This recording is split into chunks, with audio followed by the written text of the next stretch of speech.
sequence. Let's see how good it is. Keeps us on our toes. I like it though. Hello, everybody. Hello, thank you very much. Thank you. Beautiful day. Very good what you're doing. Look at all those empty seats. Never seen it like that. Oh boy, how the world has changed. How the world has changed, right? But it's going to end up being better than ever. I want to thank you very much for being here, and I'd like to update you on the steps we're taking on our ongoing fight to defeat the virus. This morning at 7:55, I spoke to the leaders of the G20, had a great meeting, and we have a lot of different ideas, a lot of good ideas. We're working together. The leaders gathered virtually around the world to discuss the whole subject of the problem that right now 151 nations have got. We had President Alberto Fernandez of Argentina, Prime Minister Scott Morrison of Australia, President Jair Bolsonaro of Brazil, Prime Minister Justin Trudeau of Canada, President Xi of China, President Emmanuel Macron of France, Chancellor Angela Merkel of Germany, Prime Minister Modi of India, President Widodo of Indonesia, Prime Minister Giuseppe Conte of Italy, Prime Minister Shinzo Abe of Japan. Congratulations to Japan on making a great decision on the Olympics. Going to make it next year, 2021. President Andres Manuel Lopez Obrador of Mexico. I want to thank the President of Mexico for having done such a great job with respect to the military. We have 27,000 Mexican soldiers on our southern border, and very few people are getting through, I can tell you that. We got to keep it that way.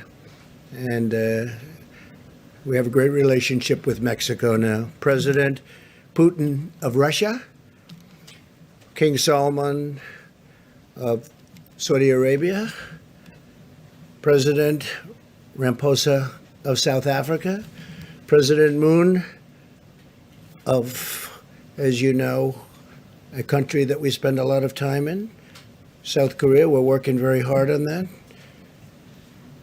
Prime Minister Sanchez of Spain, President Erdogan of Turkey, Prime Minister Boris Johnson of the United Kingdom, President of the European Commission, Ursula von der Leyen, President of the European Council, Charles Michel, United Nations Secretary General Antonio Guterres, World Health Organization Director Tedros Adhanom, World Bank President David Malpass, and the International Monetary Fund Managing Director Kristalina Georgieva.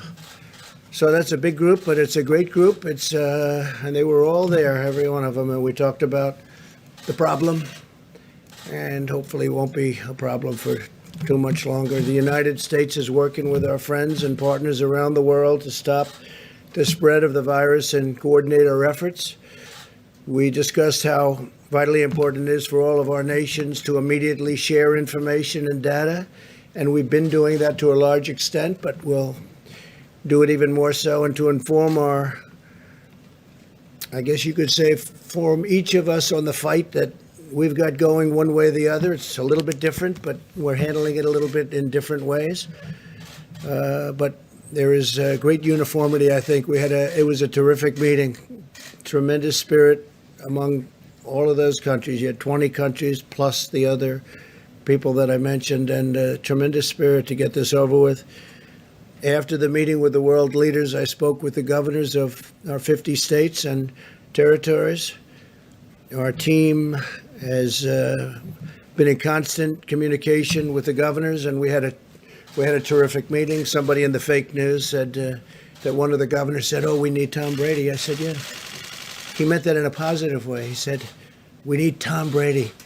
we're going to do great. And he meant it very positively, but they took it differently. They think Tom Brady should be leading the effort. That's only fake news, and I like Tom Brady. Spoke to him the other day. He's a great guy. But I wish the news could be real. I wish it could be honest. I wish it weren't corrupt. But so much of it is. It's so sad to see. Just so sad to see. We had a great meeting. I tell you what, I'm sure you have tapes of the meeting. I'm sure that you were able to get tapes very easily. So you had 50 governors plus. And if you had tapes, you'd see it was really, there's no contention. I would say virtually none. I would say maybe one person, there was a little tiny bit of a raising of a voice, a little wise guy, a little bit. But he's usually a big wise guy, not so much anymore. We saw to it that he wouldn't be so much anymore. But he is, I would rate Mike was there. A lot of the folks in the back were there. And it was a great meeting. Took place at about 12 o'clock. So we went from the G20 to the governors. We also spoke about the economic relief with the governors and the package that we're moving through Congress to deliver much needed financial assistance to hardworking families and small businesses. I want to thank Democrats and Republicans in the Senate for unanimously passing the largest financial relief package in American history, 96-0. And I have to say it's the largest by far. And I'm profoundly grateful that both parties came together to provide relief for American workers and families in this hour of need. The House of Representatives must now pass this bill, hopefully without delay. I think it's got tremendous support. When you're at 96-0, and as you know, a couple of those people are quarantined, and one, Rand Paul, he's actually got it. But he'll be better. He's been a great guy. He's been a great friend of mine, actually. The massive $2.2 trillion relief package includes job retention loans for small businesses with loan forgiveness available for businesses that keep their workers on the payroll. It's pretty good. Loan forgiveness. Keep the workers on the payroll. It's pretty good. Direct cash payments will be available to American citizens earning less than $99,000 per year, $3,400 for the typical family of four. Expanded unemployment benefits. The average worker who has lost his or her job will receive 100% of their salary for up to 4 full months. These are things that, by the way, we have plenty more to go, but they're things that nobody's ever had any package like this done. And I just want to thank them. Hopefully it'll get approved equally easily in the House. Really, I think it will go through pretty well from what I hear. Virtually everybody. There could be one vote, one grandstander maybe. You might have one grandstander. And for that, we'll have to come back and take a little more time, and it'll pass. It'll just take a little longer. But let's see whether or not we have a grandstander. Critical support for the hardest hit industries with a ban on corporate stock buybacks and tough new safeguards to prevent executive compensation abuse. Over $100 billion for our amazing doctors, nurses, and hospitals. $45 billion for the Disaster Relief Fund, more than doubling the amount available. This is tremendous stuff. $27 billion for the coronavirus response, including $16 billion to build up the strategic national stockpile with critical supplies, including masks, respirators, and all sorts of pharmaceuticals. $3.5 billion to expand assistance to child care providers and child care benefits to healthcare workers, first responders, and others on the front lines of the crisis.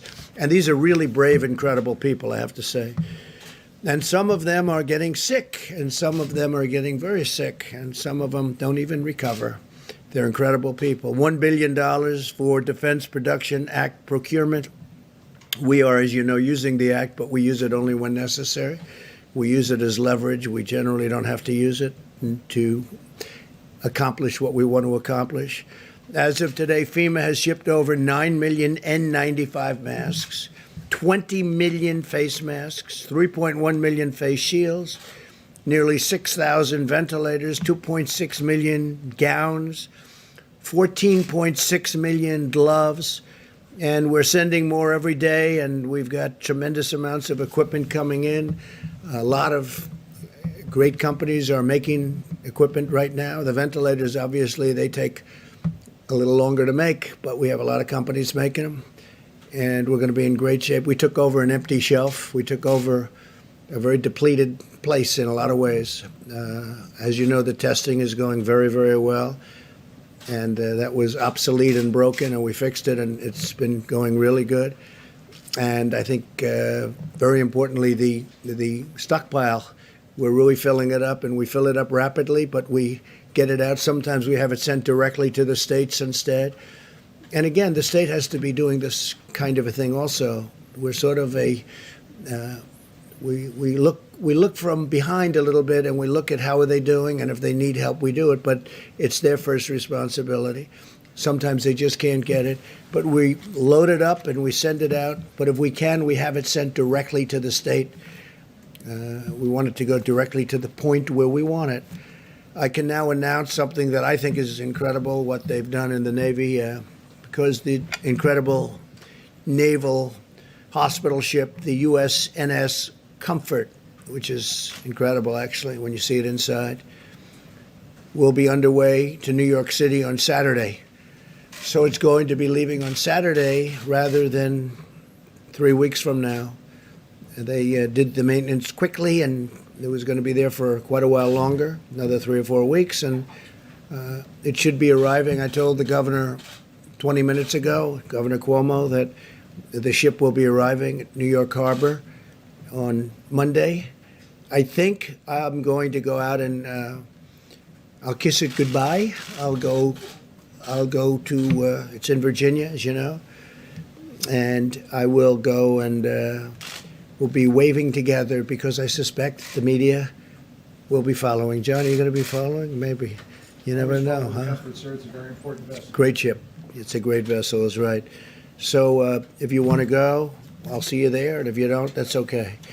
After being fully loaded with medical supplies, it's loaded up to the top, and it's over at the Norfolk Naval Base. That's where it departs. It is expected then to, we're saving about 3 to 4 weeks by the incredible work done by the Navy. And I actually look forward to Saturday to see it go. The ship will arrive, and I believe it's going to get a little bit of a ceremony. There's something very beautiful about it. It's an incredible piece of work. Going to be landing at Pier 90 in Manhattan to provide hospital surge capacity for the New York metropolitan area. So it's a surge capacity. They may use it for this, or they may have other people coming in from hospitals unrelated to the virus, and then they'll use those hospitals on land. They'll use those hospitals for the virus, but we'll see how they do it. They could do it either way, one way or the other, whichever one is best. But it could be, because it's set up so well for a regular hospital, that they may take people out of hospitals and then use those rooms for the virus. The National Institute of Health and the private sector, working closely with the FDA, continue to collaborate to discover and test treatments and therapies that can effectively reduce the duration and symptoms of the virus and very much help people to recover. And I'm firmly committed to bringing these treatments to market very quickly. We have a lot of tests going on with regard to different medicines. And I hope we get lucky. I hope we hit. A lot of talented scientists and doctors are working on therapeutics, a cure, vaccines. I think we're doing very well. Tony may speak to that a little bit later, but I think we're doing very well with regard to the vaccines. I think we're doing well with regard to a lot of the things I just mentioned, but we'll have to see what happens. We're going to know fairly soon about a lot of them. But it's very advanced, and the vaccines are very advanced prior to, as you know, a fairly reasonably long test period of, in that case, over a year. Every American should be proud of the incredible spirit our country has brought to this effort. It's been incredible. Citizens from all walks of life have come together to turn the tide in this battle. We're witnessing the extraordinary power of American unity like a lot of people have never seen. Even getting a vote. You're talking about trillions of dollars and you get a vote of 96 to nothing. We are waging war on this virus using every financial, scientific, medical, pharmaceutical, and military resource to halt its spread and protect our citizens. I want to express our tremendous thanks to the American people for continuing to practice social distancing like you people are practicing right here. I don't know, this room may never be the same. Maintaining good hygiene and follow government guidelines. Vice President Pence lifts up that card every time. And it's not very complicated, but hopefully you can do that. And your commitment will make all the difference in the world. And that's one of the big ones will be, for a while, stay home. Just relax, stay home. Making a lot of progress. As we continue to gather more information and accelerate the testing, where we're doing record numbers of tests now, far more than any other country has done. I told you yesterday, 8 days here, because you heard so much about South Korea. The media kept talking about South Korea, South Korea. We have a great relationship with President Moon in South Korea. But when I hear so much about South Korea, so in 8 days, we do more testing than they did in 8 weeks. And it's a very highly sophisticated test. We'll be able to deploy even more data-driven and targeted approaches to slow the ultimately, it's a very devastating thing, but we will vanquish this virus, and it's a lot of progress has been made. That's why earlier today I sent a letter to America's governors describing how we will be using the data to update existing guidance on social distancing, which will be developed in close coordination with our nation's public health officials and scientists. Because of the sacrifices of our great doctors and nurses and healthcare professionals, the brilliance of our scientists and researchers, and the goodness and generosity of our people, I know that we will achieve victory and quickly return to the path of exceptional health, safety, and prosperity for all of our citizens. We have to get back to work. Our people want to work. They want to go back. They have to go back. And we're going to be talking about dates. We're going to be talking with a lot of great professionals. But this is a country that was built on getting it done. And our people want to go back to work. I'm hearing it loud and clear from everybody. So we'll see what happens. We're going to have a lot more information early next week, and we'll be reporting that back. But I just want to leave it with you. We have to go back. This is the United States of America. They don't want to sit around and wait, and they'll be practicing. And by the way, a lot of people misinterpret when I say go back. They're going to be practicing as much as you can, social distancing and washing your hands and not shaking hands and all of the things that we talk about so much, but they have to go back to work. Our country has to go back. Our country is based on that. And I think it's going to happen pretty quickly. A lot of progress is made, but we got to go back to work. We may take sections of our country, we may take large sections of our country that aren't so seriously affected, and we may do it that way, but we've got to start the process pretty soon. So we'll be talking to you a little bit more about that next week. And with that, if you have any questions, you could ask, and then I'm going to have Vice President stay behind, and he's going to take questions and also introduce some of the people. You can ask them some questions. John, please. Mr. President, if I could, unemployment numbers out today, 3.3 million. Yeah. I take it not a surprise. No, not at all. But still a staggering number. Oh, I'm sure. wondering about your perspective on that. Well, it's nobody's fault, certainly not in this country. Nobody's fault. We got very lucky when we made a decision not to allow people in from China at a very early date. I say that because some people don't want to accept it, but this was a great decision made by our country. Or there's the numbers that you're talking about. We're a big country. That'd be far greater, far bigger. So when I heard the number, I heard it could be 6 million, could be 7 million. It's 3.3 or 3.2. but it's a lot of jobs. But I think we'll come back very strong. The sooner we get back to work, every day that we stay out, it gets harder to bring it back very quickly. And our people don't want to stay out. So I know those numbers, John, but I think you'll see a very fast turnaround once we have a victory over the hidden enemy, as I say. It's a hidden enemy. Sometimes a hidden enemy is a lot tougher than somebody that stares you in the face, right? So we'll see what happens. But, I mean, they're fully expected numbers, at least. Steve, please. The U.S. proposal to deploy some troops along the Canadian border. Yeah. And Prime Minister Trudeau was complaining about that. Why is that necessary? Well, we have very strong deployments on the southern border, as you know, with Mexico, and we had some troops up in Canada, but I'll find out about that. I guess it's equal justice to a certain extent, but in Canada we do have troops along the border. We have a lot of things coming in from Canada. We have trade, some illegal trade that we don't like. We have very strong sanctions on some. We have very strong tariffs on dumping steel. And we don't like steel coming through our border that's been dumped in Canada so they can avoid the tariff. I charge a lot of tariff for the steel. And it's been great for our steel companies because now they can really go. You look at what's happened with steel. It's been pretty incredible. But we've taken in billions and billions of dollars in tariffs on steel. And much of it comes in from China, but they can come through the Canadian border too. So we're always watching for that. If I'm reading the numbers correctly, the United States now has surpassed China as the country with the highest number of virus cases. Does this surprise you at all? Is it following a predictable trajectory? No, I think it's a tribute to our testing. Number one, you don't know what the numbers are in China. China tells you numbers, and I'm speaking to President Xi tonight, I believe, and we'll have a good conversation, I'm sure. But you just don't know, what are the numbers? But I think it's a tribute to the testing. We're testing tremendous numbers of people. And every day, the way the system works, and I want to thank especially Roche, has been fantastic, great company.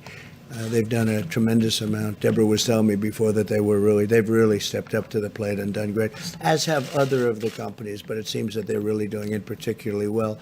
We'll see what happens there, but it's a tribute to the amount of testing that we're doing. We're doing tremendous testing, and I'm sure you're not able to tell what China is testing or not testing.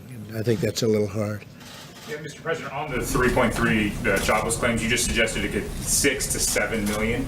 A lot of those workers. No, I didn't say that. No, you're wrong. I didn't say that. I said some people were projecting that it would be 6 or 7, and it's, I believe, 3.3. Came in at 3.3. Yeah. Millions of Americans out of work. Some of them will be losing their insurance. What's your plan to make sure, through no fault of your own, as you just mentioned, that they stay insured? Are you willing to plus up the subsidies for some of the exchanges under Obamacare, expand Medicaid? What's being considered? The things I just read to you are being considered, and other things are being considered. People are going to be getting big checks, and it's not their fault. What happened to them is not their fault. So we're doing a lot of different things on health insurance. We have meetings on it today.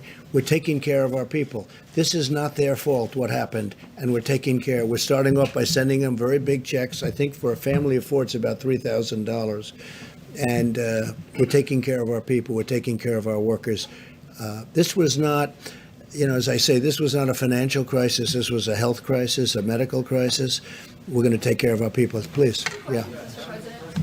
Please. The National Restaurant Association came out with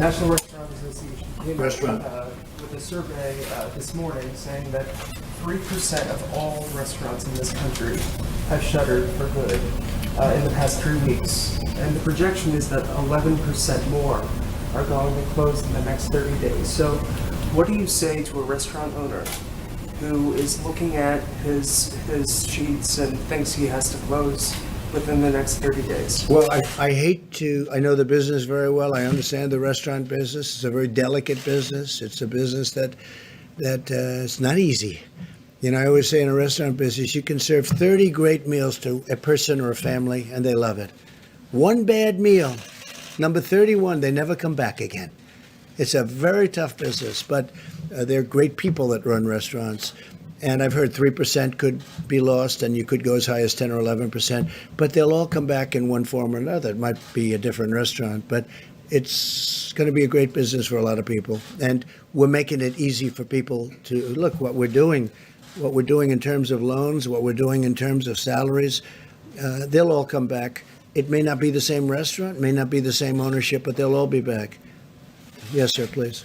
So you mentioned the pledges from American companies to provide supplies, but does it get, as we top 81,000 cases in the U.S., does it make sense to relook at using the Defense Production Act?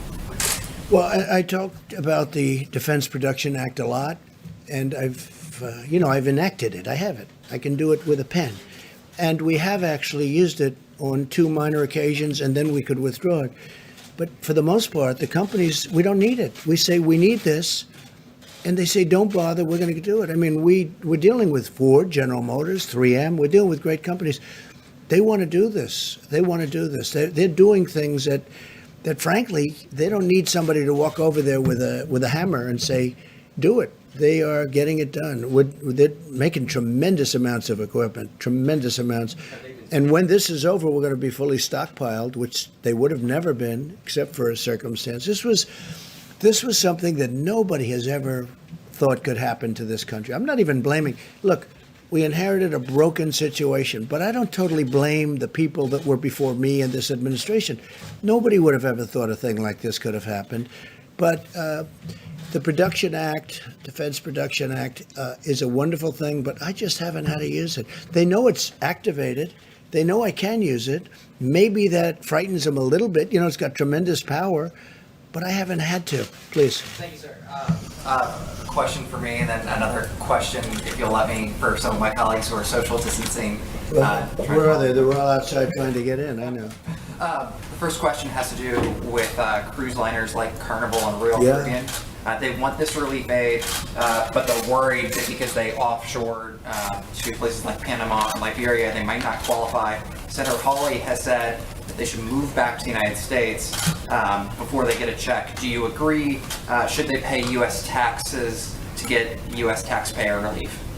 So I'm a big fan of Senator Hawley, and I also like the idea. There were some senators that didn't want to do anything, like Carnival, great company, but they're based in different places. I won't tell you why. I could tell you exactly where they're based, but I won't do that. But they're based in actually more than one places. Ships are registered in different locations. I do like the concept of perhaps coming in and registering here, coming into the United States. It's very tough to make a loan to a company when they're based in a different country. But with that being said, they have thousands and thousands of people that work there, and maybe almost as importantly, that work on shore, filling these ships with goods and products. And the cruise line business is very important. And I know Carnival, what a great job they do, Mickey Arison. And I would think that we could stick with Senator Hawley and maybe really look at that very seriously. Look, it's a big business. It's a great business. It's a business that employs tremendous number of people outside of the ship itself. I mean, you look at these ports. It's loaded up with shops and people that are involved with the ship. So we're going to work very hard on the cruise line business, and we're going to try and work something out. But I like the concept. Yeah, go ahead. Second one. Thank you, sir. The Senate bill includes aid that's directly tied to the airlines. And since before the pandemic, Boeing was already suffering from the losses of 737 MAX airplanes.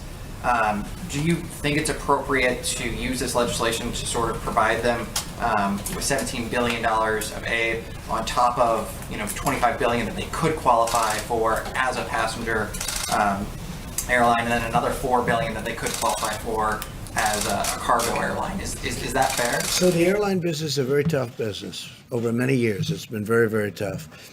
It's got everything. It's got labor. It's got very strong, powerful, you look at the cost of these airliners. Everything is tough, very highly technological. You look at how complicated, how complex. It's got unions. It's got everything. The airline business, generally speaking, has unions. It's a very tough business, always been a very tough business. With that being said, we have to keep our airlines going. And we're going to be using some. Now, maybe we'll take a piece of the airlines for our country, where we loan money and we take a piece. It's all fully ready. We're ready to go. But if we didn't do that, we'd end up with no airlines, and we can't do that. The airline business is very vital to our country. It's a tough business. We have to understand that. So, I could tell you other businesses that are different kinds of business. They're very good businesses, but airlines have always been very, very tough. Please. Two questions for you, Mr. No, President. please. Two questions for you. Yeah, I didn't call you. I called this gentleman. Thank you. Thanks a lot. On Monday, Who are you with? did you speak Who with? are you with? I'm with Bloomberg. Yeah. Bloomberg News, Mario Parker. How's Michael doing? Good? Mr. President, on Monday, did you speak with Chinese President Xi before you urged Americans to not blame Asian Americans for the coronavirus? We noticed that you backed off of that language. I know you're speaking with him No, again I didn't. I'm tonight. speaking to him tonight. It's scheduled to go tonight. I'll have a call with President Xi of China. Very good relationship. No, I didn't like when they came up, and it wasn't him. Somebody at a lower level, mid-level, we found out pretty much. But they made a statement that our soldiers brought it into China. No, it came from China. And, we just signed a very big deal with China. They're paying us a lot of money in tariffs and other things. They never paid us 10 cents. Look, China has taken advantage of the United States until I came here with Sleepy Joe Biden and Obama and Bush and everybody else. I'm not blaming them. I'm blaming everybody. They were allowed to $500 billion a year they were taking out. We had trade deficits that were so large, nobody's ever seen anything like it. And we've changed it. Look, now we're taking in billions of dollars, and we gave some to our farmers because China, they targeted our farmers, and our farmers are very happy. And our farmers got through a very rough period because of what I was able to do. Took the money from China and gave it to the farmers, and we had plenty left over after that. Now we're going into a phase 2 negotiation with China, but we're getting 25% on $250 billion, and then we're getting a lot on money after that. So we've never had a deal with China. China took advantage of the United States. And you know what? I don't blame China for that. I blame the people that were right here because they should have never allowed it to happen. But the relationship with China has been a very good one. John? Mr. President, did President Xi ask you to calm that language down or to not use that He language? never asked me to comment on that. Somebody might have spoken to somebody, but nobody spoke to me about it. Mr. President, I think it was time, though, because, I talk about the Chinese virus, and I mean it. That's where it came from. If you look at Ebola, if you look at Lyme, right? Lyme, Connecticut, you look at all these different horrible diseases, they seem to come with the name, with the location. And this was the Chinese virus. But I don't have to say it if they feel so strongly about it. We'll see. But, we have... We just made a great deal with China, great hopefully for both parties, but we made a deal with China and we're going to do another one, it looks like. They want to do it very badly. Maybe they'll want to wait, like Iran. They want to wait to see whether or not Trump gets beaten in the election, because would they love to negotiate with Biden or somebody else other than me? They would love it. That's their best dream in the world. So many others. So there are some that maybe are, waiting till after November 3rd, the election day. But I think we're doing very well. It would be sad if we blew all of the advantages that we have right now, because we've made unbelievable trade deals, whether it's Mexico, Canada, Japan, South Korea, China, and others. We have changed the whole thing around. Please. Mr. President, earlier today, you sent a notification letter to the nation's governors saying that you will soon come out with new guidelines about social distancing and other items. Do you have any data yet to suggest which specific areas of the country may have their guidelines relaxed, Yeah. which areas of the country may have their guidelines I think tightened? Deborah will talk to you about that, and Tony in a few minutes. But I think we'll start talking about that because we have to open up. We can't say, let's close. People don't want to close, John. I say it again and again. The reason I do, because I want you to report it eventually. Go ahead, Steve. How would that work without Go widespread ahead, Steve. testing, though, Mr. President? from President Xi tonight, what do you want to talk to him about? Yeah, it's his call. I mean, I'll talk to him whatever he wants to. I mean, we'll have, I think, a very fruitful call. Have a good call tonight at 9 o'clock, please. Is it about the virus, though, sir? Yes, in the back. We'll be talking about that. Yeah, we'll be talking about the virus. Thank you. Yeah, in the back first, please. Thank you, Mr. President. Despite the jobless claim numbers today, the market rallied again. It's up over 4,000 points the last 3 days, marking, Record. yeah, the largest charge since 1931. Do you think that the economic uncertainty has passed? Given the market? No, not yet. It hasn't passed, but it's come a long way. I think they think we're doing a really good job in terms of running this whole situation having to do with the virus. I think they feel that the administration, myself and the administration, are doing a good job of keeping, very importantly, people informed, because it was a great fear.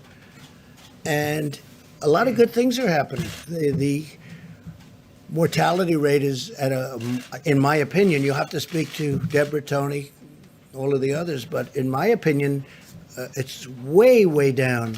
And that takes a lot of fear out. You know, it's one thing to have it. It's another thing to die.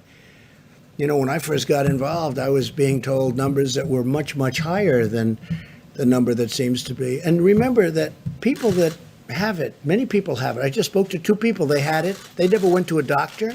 They had it, absolutely had it. But they never went to a doctor. They never went to anything. They didn't report it. You have thousands and hundreds of thousands of cases like that. So you have to add that to the caseload also. And the people that actually die, that percentage is a much lower percentage than I ever thought. That's one of the reasons I say, look, we're going to beat this and we're going to get back to work.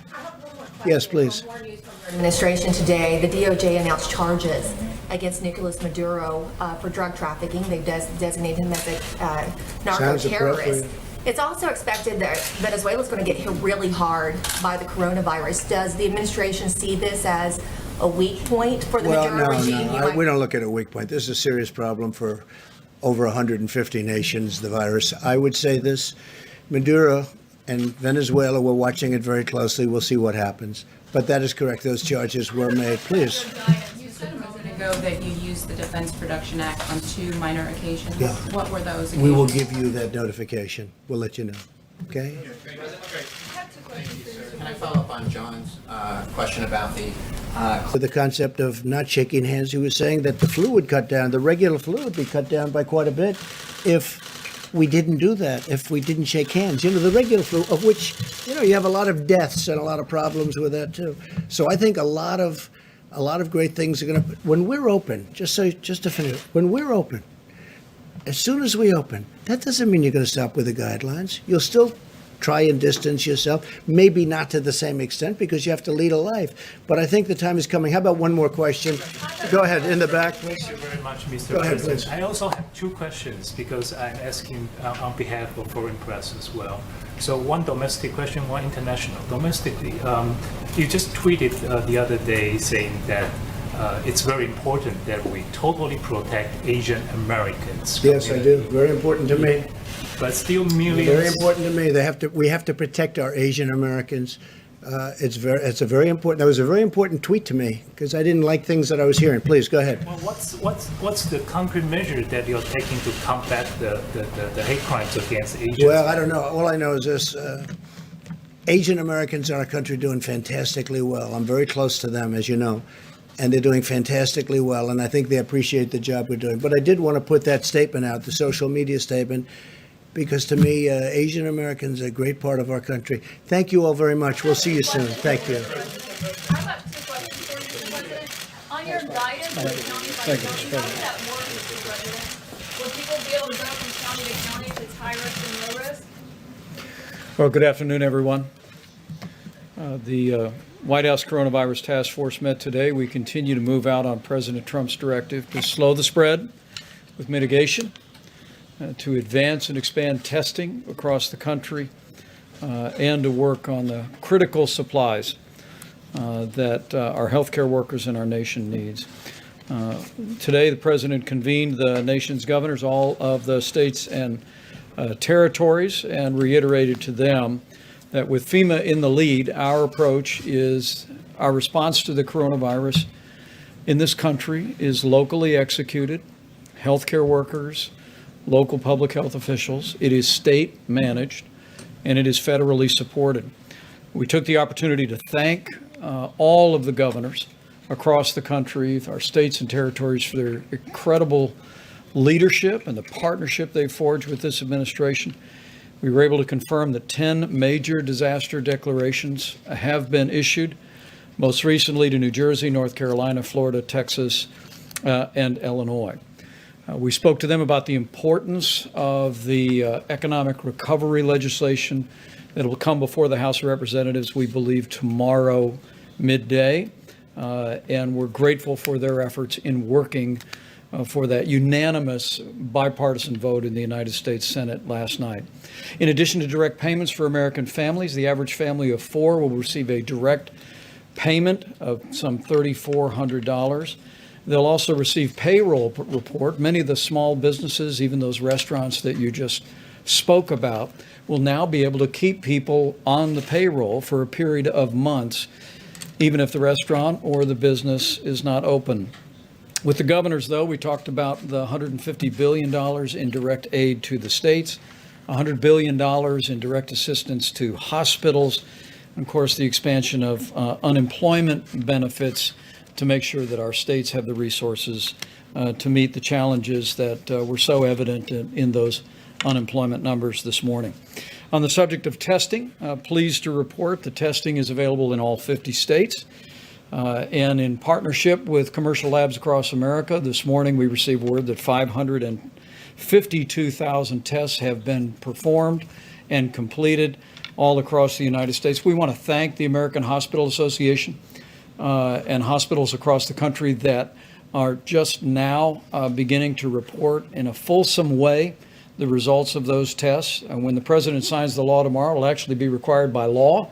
But as Dr. Birx and Dr. Fauci have explained many times at this podium, it's so important that any hospital or any lab that's doing testing report back to the CDC and FEMA so we have full visibility to provide the president with the very best counsel. Good news today on testing. Abbott Laboratories submitted to the FDA today a request for approval of a point-of-care test. This would be the kind of test where you could go to your doctor. You could get the test done there at your doctor and have the results in no more than 15 minutes. Dr. Steve Hahn will be here tomorrow to talk about progress in evaluating Abbott Laboratories' point-of-care test. Also, speaking of the FDA, on the subject of swabs, the FDA did announce earlier this week that testing symptomatic patients by swabbing from the front of the nose is perfectly appropriate, and it's already begun across the country. It allows for self-collection, and it also relieves the burden on healthcare protection. It saves personal protective equipment from being expended when people can administer a test themselves. And Dr. Birx will speak about the importance and the availability of swabs. With regard to supplies, you heard the president speak about what we have already shipped out from the National Strategic Stockpile. More than 9 million N95 masks for healthcare workers, 20 million surgical masks, 6,000 ventilators, and millions of gloves and gowns and face shields. In addition to that, we are working with a number of suppliers to manufacture ventilators, even while we work with state leaders to assess not just what ventilators are available in their state hospitals, but what ventilators are available in private hospitals across their state. And governors across the country are doing great work evaluating the full supply of tens of thousands of ventilators that are available. Let me also say thank you to the American Society of Anesthesiologists and Dr. Mary Peterson. The American Society of Anesthesiologists actually produced a video. Tomorrow they will host a webinar for healthcare workers to demonstrate how the devices that anesthesiologists use can be very easily converted into a ventilator that's appropriate for a patient struggling with respiratory ailment like the coronavirus. And we're very grateful. This actually adds tens of thousands of devices to the supply. And we're all truly grateful to Dr. Peterson and the whole association for their full cooperation. With 5 of 10 counties in the country being the top counties for coronavirus being in the New York City metropolitan area, let us reiterate our recommendation that any resident of the greater New York City area who has traveled elsewhere in the United States, please check your temperature, mind your health, and self-isolate for 14 days. What we don't want, again, with 5 of the top 10 counties for coronavirus being in the greater New York City area, we don't want anyone, and no one would want to, inadvertently carry the coronavirus to a community or to a family member inadvertently because they've come out of that community. So again, as Dr. Fauci said recently, if you've come out of New York over the last several weeks, before the mitigation measures are put into effect in particular, check your temperature, mind your health, and self-isolate for 14 days. It is inspiring as I prepare to introduce Dr. Birx to talk about the data that we're monitoring on a regular basis, and Dr. Fauci to talk about mitigation. Let me conclude by saying how inspiring it is to see the way America and the American people are responding to this moment. We all were awakened this morning with record unemployment numbers, not unexpected during the time of national crisis that we are facing. But what you may not know is that while there were some 3 million plus new unemployment claims, Walmart announced they're hiring 150,000 new associates through the end of May. Amazon, a few weeks back, announced they're hiring 100,000 additional warehouse employees to meet a growing demand at Amazon for online purchases. CVS Health is going to provide bonuses to their employees working with patients and hire 50,000 workers. And Pizza Hut, I'm told, is planning to hire more than 30,000 permanent employees. And that's just a short summary of a list that totals almost 500,000 jobs that have been announced by businesses around America. And it's not just been about jobs, it's been about generosity. Anheuser-Busch is making a $5 million donation to the American Red Cross to support first responders. OYO Hotels is offering doctors, nurses, and first responders free rooms at any of their 300 hotels all across America. And the pharmaceutical company AbbVie is actually donating $25 million to the International Medical Corps and to Feeding America. American businesses are stepping up to partner with us to meet this moment, but they're being incredibly generous as well to all of those that are stepping in the lead and providing healthcare services and, of course, to those most in need. We can do this, America, but it'll take all of us. As the President often says, we're all in this together. But as millions of Americans do their part, with 15 days to slow the spread, putting into practice the President's guidelines for combating the coronavirus and its spread, we grow more confident every day that this too shall pass with the cooperation and generosity and prayers of the American people. I just know that we will slow the spread, we will protect our most vulnerable, and we will heal our land. And now for information on the latest on data and what we're seeing, Dr. Deborah Birx. Thank you. Thank you, Mr. Vice President. So just as a summary of where it looks domestically, I won't talk so much about the global issues at this time. We do have 19 out of our 50 states, to be reminded, that had early cases, but have persistently low level of cases, and at this point have less than 200 cases. So that's almost 40% of the country with extraordinarily low numbers, and they are testing. Some of our governors have been very adamant about their need for test kits. We have gotten them test kits. When we had Abbott add about a week ago to the test kits, we've been able to open up additional test kits for states that want to do surveillance and want to do contact tracing. These 19 states are doing still active containment. They're at 200 cases despite the fact that they've been measuring them over the last 3 to 4 weeks. Still, though, 55% of all cases and 55% of all new cases continue out of the New York metro area. That's the New Jersey part and New York part in particular. I haven't added in Connecticut or other counties at this point. We are concerned about certain counties that look like they're having a more rapid increase. When you look at Wayne County in Michigan and you look at Cook County in Chicago. So we have integrated all of our information to not only look at where the cases are today, but how they're moving, so we can alert FEMA to where we think the next potential hotspot is. All of the counties that I've mentioned, the hotspots are in urban areas or in the communities that serve that urban area. And I think that's something very important to remember as we move forward. Because of the innovation within our private sector, we continue to have these new platforms added for laboratory testing. And these become critical platforms for states that have very low rates and very low rates needed to test. Why is that important? Some of these machines have wells and plastic plates that in order to be effective, you have to put on about almost 96 samples. And others are made for 4 samples or 24 samples at a time. So what's critical for us to be able to do is to match the need to the county and state. And that's the role that we can provide advice on, because we get to see across the whole country and where those items are needed most. And so this is allowing us to adapt and adopt really allocation of tests or recommendations to state of what piece of equipment they may need. Of the 550,000 tests, you can do the math, but we're still running somewhere about 14% overall. That means 86% of the people with significant symptoms, because remember, you had to have a fever and symptoms to get tested at this point. So still 86% are negative. These are really important facts for the American people. I'm sure many of you saw the recent report out of the UK about them adjusting completely their needs. This is really quite important. If you remember, that was the report that said there would be 500,000 deaths in the UK and 2.2 million deaths in the United States. They've adjusted that number in the UK to 20,000.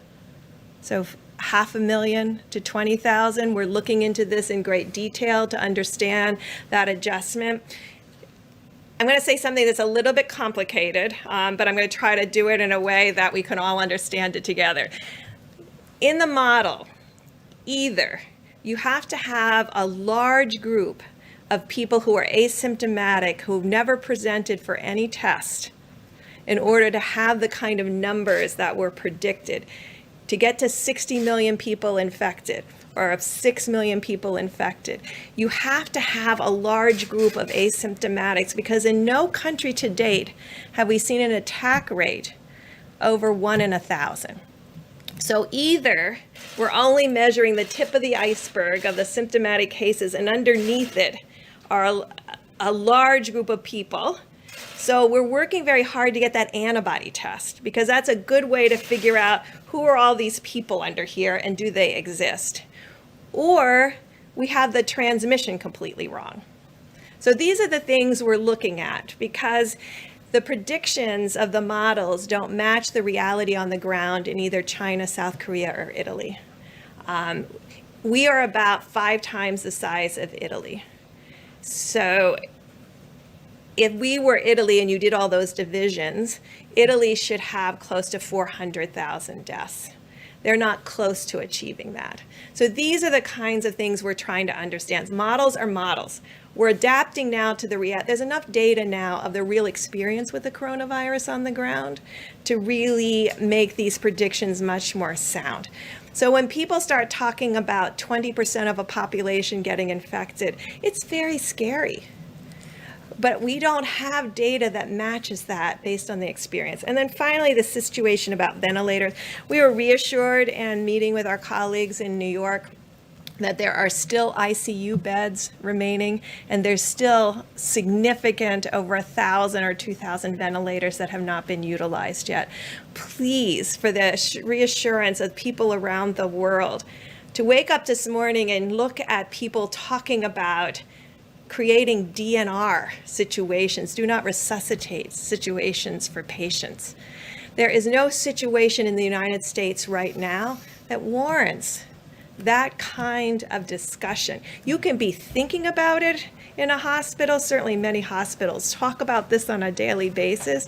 But to say that to the American people, to make the implication that when they need a hospital bed, it's not going to be there, or when they need that ventilator, it's not going to be there. We don't have an evidence of that right now.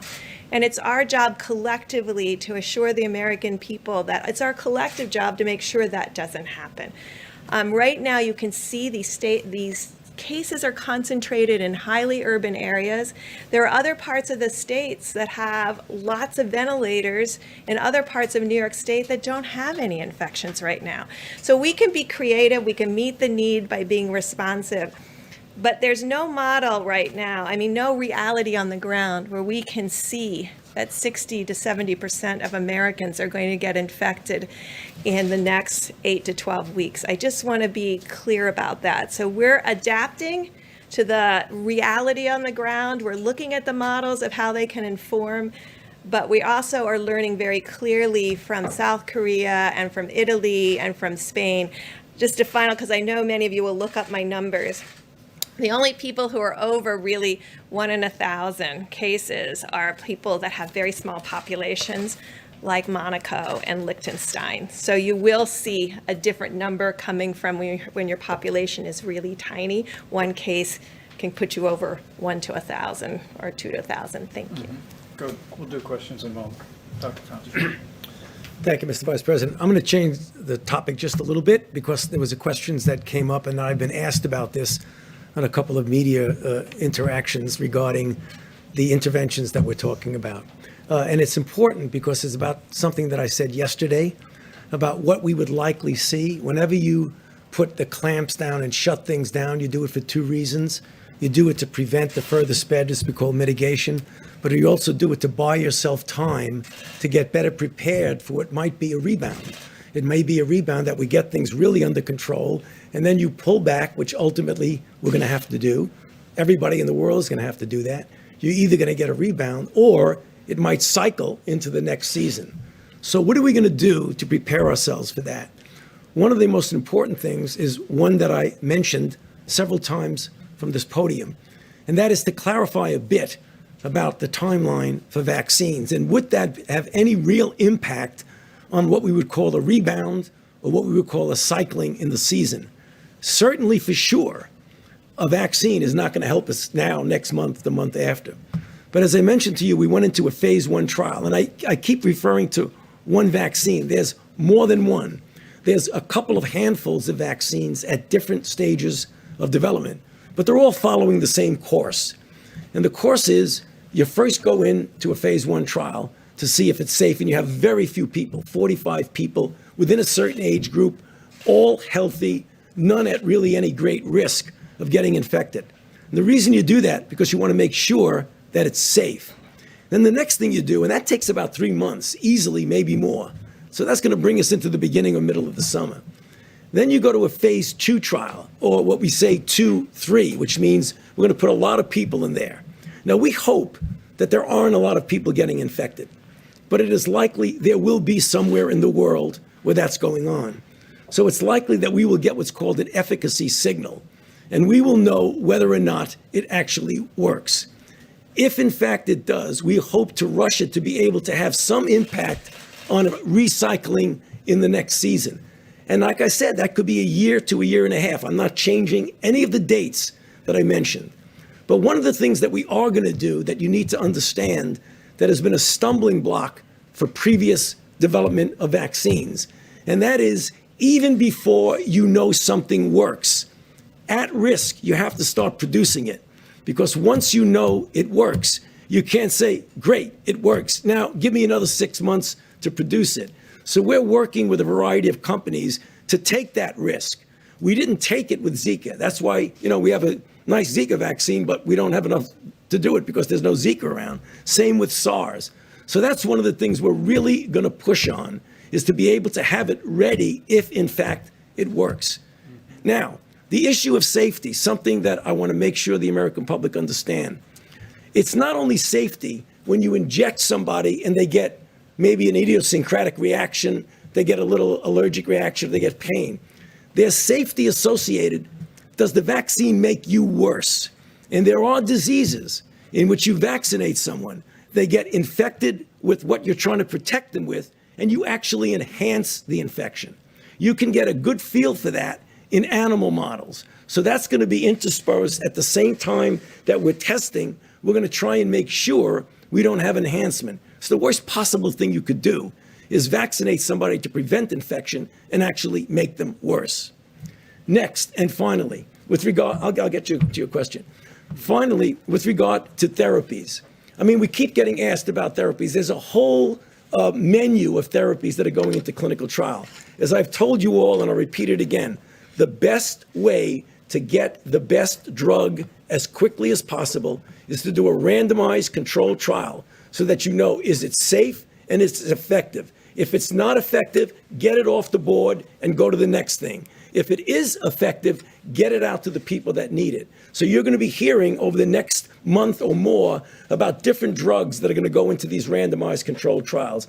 And I feel confident knowing about what this virus is and what we can do with it, that we will have some sort of therapy that give at least a partial, if not a very good protection in preventing progression of disease. And we'll be back here talking about that a lot, I'm sure. Thank you. Tony, you can take a question. If I could just go back to what you're saying about this idea of risk in drug manufacture, are you saying that at some point in the phase 2 trials, that if you're seeing some form of efficacy, that you may try to convince a laboratory to spool up production at that point so that there's a risk? Even before. When I go into phase 2, I'm going to find somebody that's going to make it. Well, partially the federal government, I think in some respects to de-risk it, but also investments by the companies. A lot of companies are not shy now about doing that. Usually when you do that at risk, John, you got to give some backup for them. And we've done that. We've put hundreds of millions of dollars into companies to try and make vaccines. I wouldn't hesitate to do that for a moment now. Have you already had a conversation about that?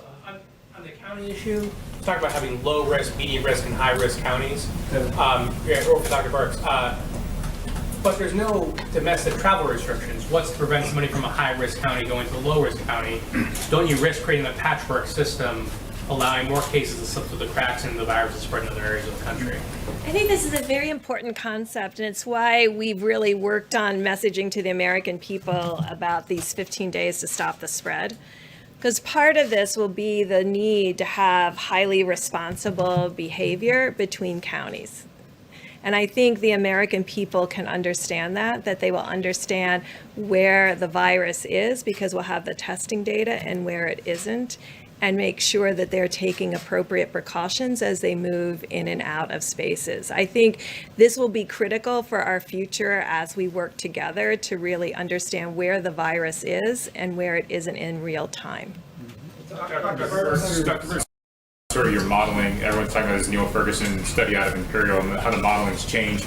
You last week said, or it was on Monday, that you talked about a serology test, something promising coming out of Singapore. Where are we on a serology test? The president said very quickly.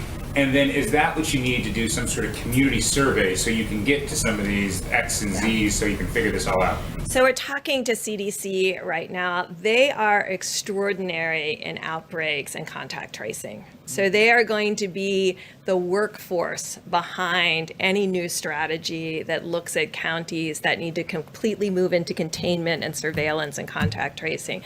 But part of what they're looking at now is where are these antibody assays? To be clear, there is antibody assays available right now, but they're by ELISA. And what we're trying to do is not just do ELISAs, because they can use that now, but to be able to have point of care rapid diagnostics like we have with HIV, where you just get a drop of blood, you put it on a little cassette, and it tells you if you're positive or negative. So that's what companies are working on. Yes, correct. That's the IgG to measure. Now remember, that's not going to be helpful in diagnosis. That's going to be helpful for us to know how many asymptomatic cases there are or were. How close are we to figuring out what the asymptomatic rates are? Because that seems to be the big question here. It is a big question. It is a very big question. And so we have people, the FDA is working on that around the clock. They do have applications that are coming in. We put out a call for applications. I've been talking about it from this podium. If you have an IgG assay, rapid test, not an ELISA. I mean, you could do the ELISA today because the original SARS antigens react very well to the current COVID-19 antibodies that people have, but we're really working on that, both so that we could have therapeutics that could be plasma derived. So thank you, yes, we're very much focused on that. How soon will you be able to classify these counties? Because there's a lot of testing that has not been done yet. Well, You know, there are states, and I just want to really recognize state and local health officials that behind all of this have continued to test and have continued to do surveillance. So we do have states that have been doing surveillance all along, who have been doing contact tracing all along. It never gets reported because it's not, you know, it's not that exciting that they've identified 10 cases. But there are states doing that and have been doing it throughout this entire outbreak, and that's why we have some confidence that that testing has been going on. We have to expand testing for surveillance. But this is that, we talked about it a little bit yesterday, the flu platform. So the flu platform is driven off of emergency rooms and hospitals reporting flu-like illness to their state and local governments. And that then will trigger the individuals to get tested. So we have a platform that states and local governments are completely used to. They're not used to doing it this late in the season. They'll do it usually through the end of March, but flu usually tails off a lot by April. So we're asking them to continue the activation of screening for flu-like illness. Now, that doesn't get to his question about where's the asymptomatics and how much of that. That helps us find cases and contact trace on systematic cases. Different guidance for the places, the counties that don't have the data yet? Will there be different CDC guidelines? So these are very early days of us trying to, what we're trying to do is to utilize a laser-focused approach rather than a generic horizontal approach. And I think in the 21st century, we should be able to get to that. Why am I confident that we can do that? Because we do that in sub-Saharan Africa right now for HIV. That's how we're stopping the epidemic there. So we've done it. We've done it in resource-limited settings. So I do believe we can transpose that approach here to the United States and be able to have, we have granular data down to a GPS coordinate of a site of a clinic and hospital. We think that same thing can be done in the United States. How about, Dr. Hurst, quick question on the would you suggest restrictions to states for something like that? Like if there is a high-risk county and the restaurants are open in a low-risk county, wouldn't your fear be that people in that high-risk county go over to the restaurants? So these are dialogues that the federal government has to have with state and local governments, because state and local governments make those decisions. And that's what's been inspirational to me, of seeing how much the governors understand where they are in their epidemic and what they will need to do in the future. This is what we're trying to tailor. It requires us to have very clear data disaggregation at the county and state level. But I think you've been hearing from us, these outbreaks and clusters, we've been able to very well define to date. The one that was in King County, the one that is now in New York City, the one in New Orleans, the one in Wayne County. So, and we can see that spread throughout the region and those closely related counties. So this is what we're talking about, how to do surveillance, how to do contact tracing, and how to do each of these items to make sure that you prevent that spread. What's your timeline, do you think? What's your timeline for implementing guidance like this? Well, we have to get all of our data together. We owe it to the president, and we owe it to make that decision. So that's what we're working on right now, is getting that granularity. All right, guys, last question. I'll go to John for a second. I can speak to that, though. The president sent a letter to all the governors today indicating that, as every American recognizes, that the importance of 15 days to slow the spread, that we're approaching day 15. And what the president told the governors, that we're going to listen to the very best health experts in the world. We're going to examine that data very carefully, and we'll be presenting this weekend, the president, a range of recommendations and additional guidance for going forward. The president's made it clear that, in his words, he wants to open the country up, but we're going to do that responsibly. And as the president told the governors today, we'll do that based on the data. John, one last one. Mr. Vice President? I'll go to John, a little slip away. Unless there was a last-minute glitch, we should probably see Phase 3 pass the House tomorrow. Yes. Already, there are many members who are talking about the need for a Phase 4. Do you see the need for a Phase 4? And if so, what do you think should be addressed in it?